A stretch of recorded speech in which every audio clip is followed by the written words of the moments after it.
This past Sunday, we went to the Radioactive Pinball Arcade that just opened up in Aiken, South Carolina. It's only about 30 minutes from where I live, so it was very convenient. It's really nice to have a classic arcade that close to me. Now, Sunday was opening day to the general public. They did have a grand opening on Saturday that was ticketed, but they did sell out of tickets online for that event. We had a great time. Everything is set to free play in their arcade.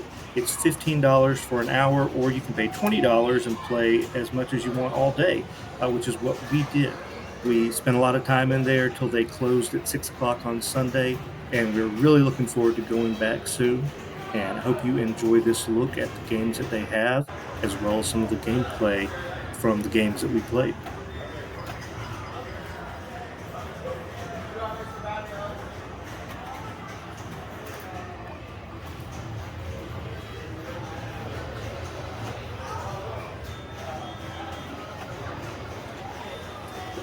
There were a lot of different tables that were available. There were classic pinball tables, there were newer pinball tables, and there was a whole section of Stern pinball tables. So you can find something to play of any kind from any era of pinball tables there, and it was a blast.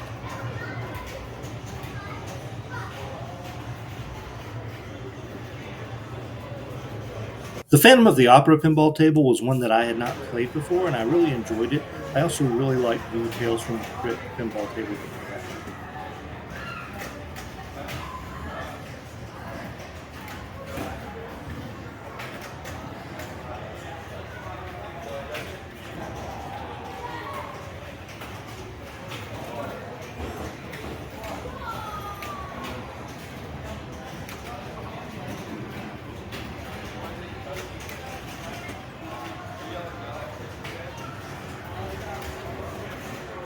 Here's a look at some of the older pinball tables that they had there, and Super Straight turned out to be a real favorite of mine. I played it a few times.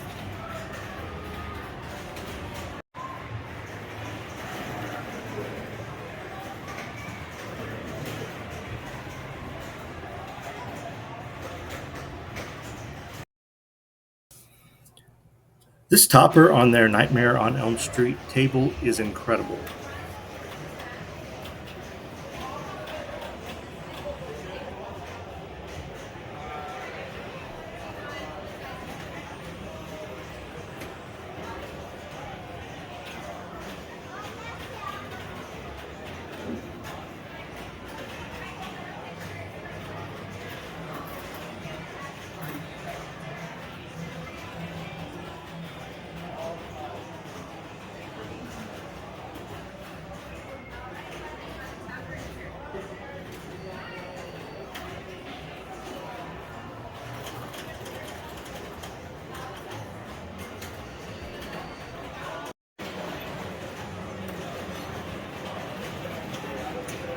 I had never played this Halloween pinball table before. I'd never seen it, and I was a really big fan of it. It's really great. I love the three Michael Myers on the left side of the playfield that pop out from behind the bushes when the ball hits over there.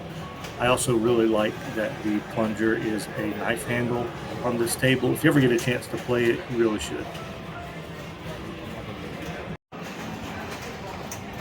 They have a wide selection of Stern pinball tables at Radioactive Pinball Arcade, and I recommend you check all of them out. They're all great.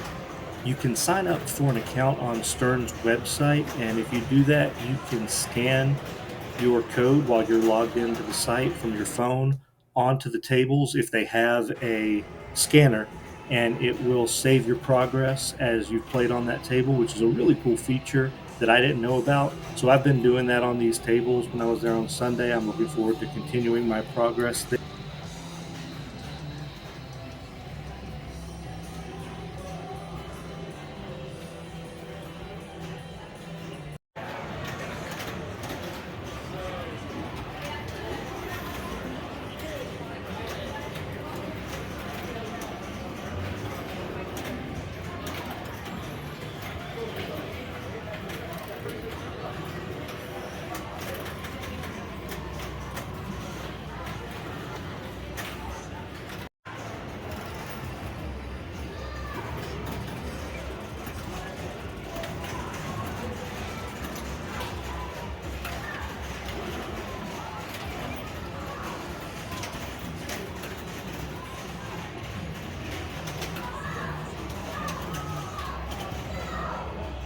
In addition to the pinball tables, there was also a wide variety of arcade games.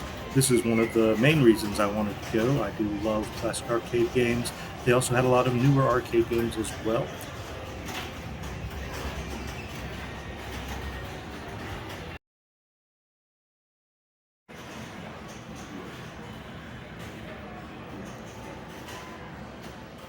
The version of Miss Pac-Man that they do have in the dedicated cabinet was a version I've not played before.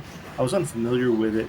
It is a regular speed version of Miss Pac-Man, but all of the pellets in the maze are hearts instead of just dots. And also, it doesn't award an extra life at 10,000 points. So, if anybody in the comments could let me know what version of Miss Pac-Man this is, I would appreciate it. I've never seen it before. I have not seen an original Cruis'n USA cabinet in a long time, so I had to play this a few times. It was really great to see this in this arcade. Time Crisis 4 was probably the newest arcade cabinet that they had. It was amazing to see this here, and for it to be on free play was amazing. We had so much fun playing this. We did not play all the way through the game on this trip, but we definitely plan to do it in the future. Of course, there's a lot of talk about Time Crisis in the Arcade One Up community right now since they have their Time Crisis cabinet coming out later this year. I've been on the fence about if I was going to get it or not, but after playing Time Crisis 4, it really would be awesome to have a version of Time Crisis in my home. So I'm probably going to get that Arcade One Up cabinet at some point.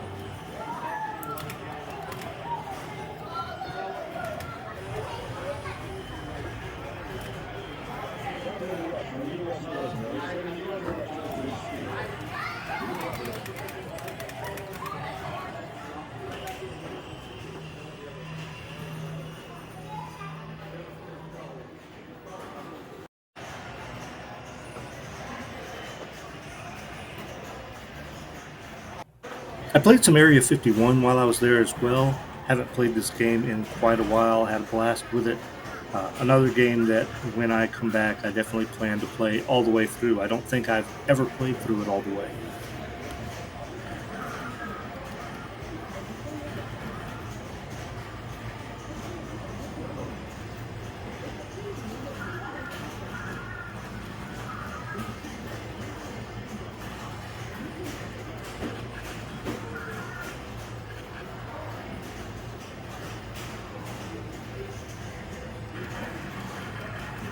I will end this on some gameplay of my girlfriend playing Dig Dug, myself playing Popeye, one of my favorite Nintendo arcade games, and myself playing Galaga. It's the end of the Galaga game that I played where I got a high score. I do plan to do more footage like this of games in the future at the arcades. Also, I will be uploading this entire Galaga game in its own separate video if you'd like to watch the whole thing. Thank you so much for your support. I appreciate you watching my video today. Please like and subscribe, and I will see you in the next one.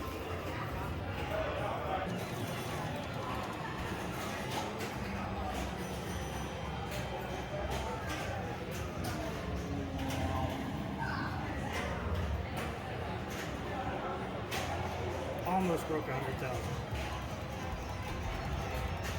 So close.